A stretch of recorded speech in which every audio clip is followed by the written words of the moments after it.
Hello అందరికీ ఈసారి ఉగాదికి బొబ్బట్లు ఇట్లా ట్రై చేయండి. మస్తు అంటే మస్తు ఉంటాయి.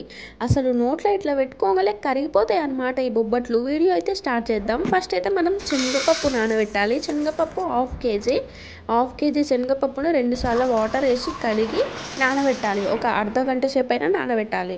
ఇప్పుడు మనం ఒక బౌల్ తీసుకొని మనం హాఫ్ కేజీ శనగపప్పుకి హాఫ్ కేజీ మైదాపిండి తీసుకొని ఈ పిండిలో ఇప్పుడు కొంచెం సాల్ట్, ఒక 2 స్పూన్ల ఉప్మా రవ్వ, అదే బొంబాయి రవ్వ అంటారు కదా, అదొక 2 స్పూన్లు వేసి, హాఫ్ స్పూన్ పసుపు వేసి ఇవి మూడింటిని మంచిగా కలపాలి. వాటర్ వేయక ముందుకే పిండిలా ఇవి మూడు మంచిగా మిక్స్ అయ్యేటట్టు కలిపిన తర్వాత కొన్ని వాటర్ వేసుకుంటా మనం బచ్చాల కోసం పిండి ప్రిపేర్ చేసుకోవాలి. అదే బొబ్బట్లు, భక్ష్యాలు, బొబ్బట్లు ఇవన్నీ అంటారు కదా. పసుపు ఎందుకు వేసారని డౌట్ రావచ్చు మీకు, కానీ కొంచెం పసుపు వేస్తే బొబ్బట్లు మంచి కలర్ వస్తాయి అన్నమాట. అందుకే కొంచెం పసుపు వేయాలి. మీకు ఒకవేళ ఇష్టం లేకపోతే వేసుకోకండి. ఇప్పుడు పిండిని కొంచెం వాటర్ ఎక్కువనే పోయాలి. పిండి మనం చపాతీ పిండిలాగా కలపొద్దు. కొంచెం వాటర్ ఎక్కువ పోసి మెత్తగా కలపాలన్నమాట. ఇగో వీడియోలో చూపిస్తున్నట్టు వాటర్ ఎక్కువ పోసి కలపాలి. పిండిని మంచిగా కలిపిన తర్వాత పిండి పైన కొంచెం ఆయిల్ పోయాలి. కొంచెం అంటే కొంచెం కాదు, ఆయిల్ కొంచెం ఎక్కువనే పడుతుంది. పిండి మునిగేంత వరకు ఆయిల్ పోయాలి. పిండిని ఇట్లా ఒక అర్ధగంట సేపు నానబెట్టాలి.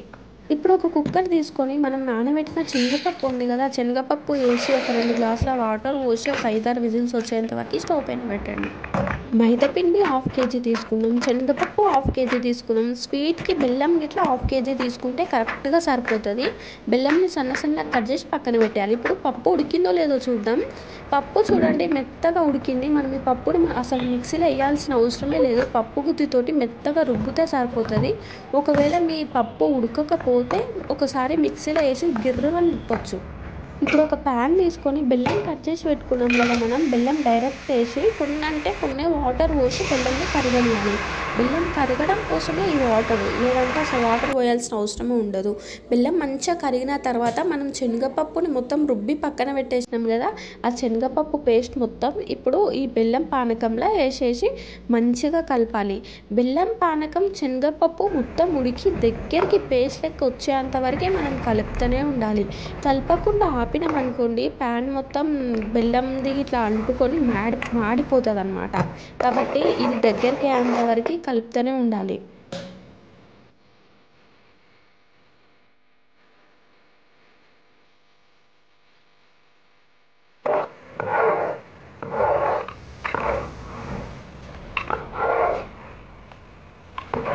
శనగపప్పు ఇంత గట్టిగా అయితే సరిపోతుంది. చల్లగా అయిందనుకోండి ఇంకా గట్టిగా అయిపోతుంది. కాబట్టి ఇప్పుడే స్టవ్ ఆఫ్ చేసి ఒక 5-6 ఇలాచీలు పౌడర్ వేసి ఒక స్పూన్ వేయాలి. తర్వాత ఒక స్పూన్ సోంపు, ఈ సోంపు వేస్తే మంచి టేస్ట్ వస్తుంది. ఒక 5-6 స్పూన్ల నెయ్యి వేయండి. వేసి మళ్ళీ ఒకసారి మంచిగా కలపండి.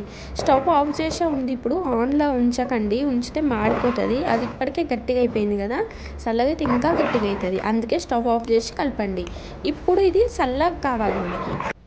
ఇది మొత్తం చల్లారిన తర్వాత చిన్న లడ్డుల్లాగా రౌండ్గా చేయాలి. పిండి మొత్తం ఒకటేసారి లడ్డూలు లెక్క చేసి పెట్టుకున్నారనుకోండి, మన బొబ్బట్లు చేసేటప్పుడు కొంచెం మనకి ఈజీ అయిపోతుంది. కాబట్టి పిండి మొత్తం ఒకటేసారి లడ్డు సైజు వేసి పక్కన పెట్టేసుకోండి.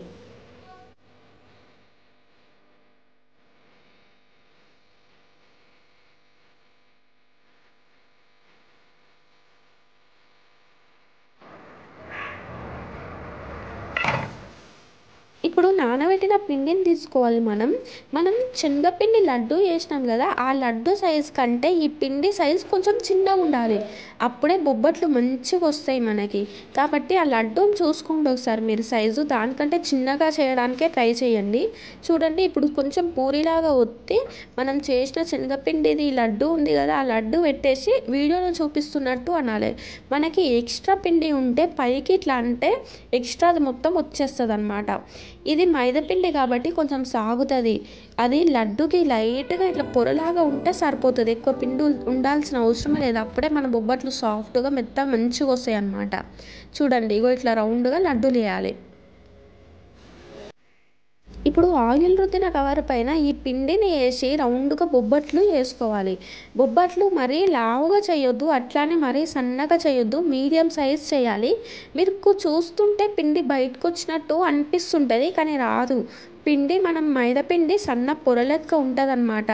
అది బయటకు వచ్చినట్టే కనిపిస్తుంది, కానీ రాదు.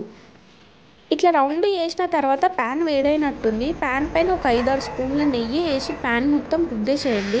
ఇప్పుడు ఈ బొబ్బట్ని మెల్లగా చేతితో తీసుకొని ప్యాన్ మీద వేసి పైనుంచి నెయ్యి వేసి సైడ్లకి ఇట్లా నెయ్యి వేయండి. నెయ్యిలో కొంచెం ఆయిల్ గిట్లా కలుపుకోవచ్చు మీరు. మొత్తం నెయ్యితోటే కాలవాలని లేదు, కొంచెం నెయ్యి కొంచెం ఆయిల్ గిట్లా కలపవచ్చు. 2 కలర్లు మంచిగా కాలేంత వరకు స్టవ్ సిమ్లో పెట్టి కాలనియాలి.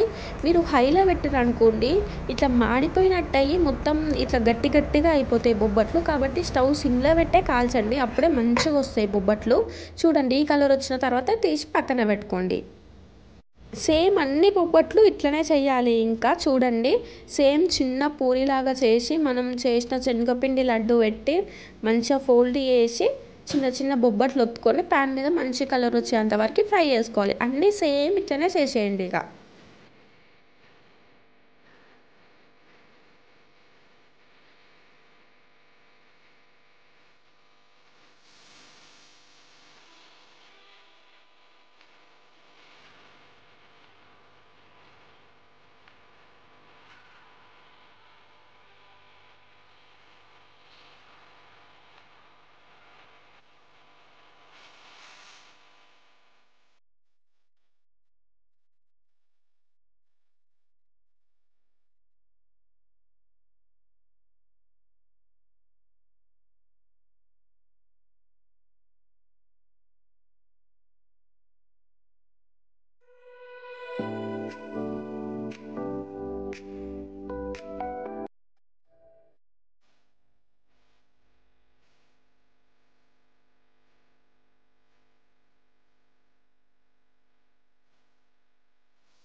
మీకు చిన్న టిప్ చెప్పనా, బొబ్బట్లు మంచిగా పొంగాలంటే మనం పైనుంచి నెయ్యి వేస్తాం కదా, నెయ్యి వేసినప్పుడు స్పూన్ తోటి బొబ్బట్ల మీద ఇట్లా రుద్దుతుండాలి వీడియోలో చూపిస్తున్నట్టు.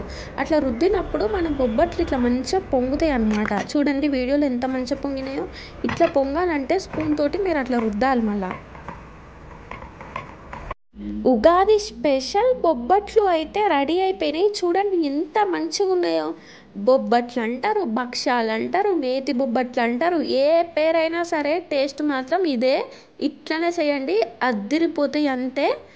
అసలు ఈ బొబ్బట్లు చల్లగైన తర్వాత గిట్లా కొంచెం గిట్లా గట్టిగా కావు, మెత్తగా ఉంటాయి. 2-3 రోజులైనా సరే సాఫ్ట్గా మెత్తగా మంచి టేస్ట్ ఉంటాయి అన్నమాట.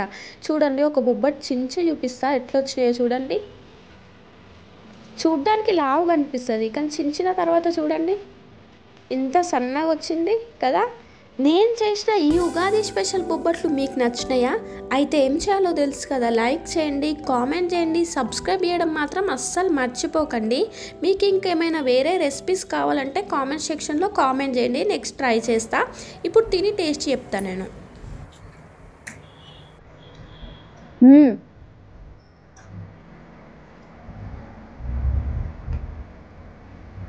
వస్తున్నాయి, స్వీట్ అయితే కరెక్ట్ సరిపోయింది.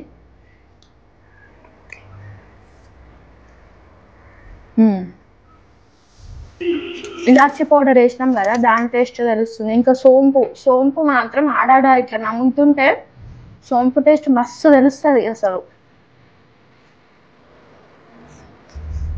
మామూలుగా లేదు టేస్ట్.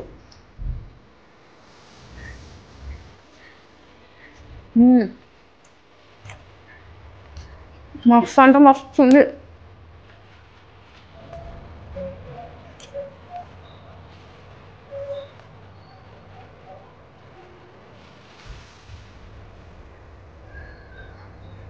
నమ్ముతుంటే వచ్చా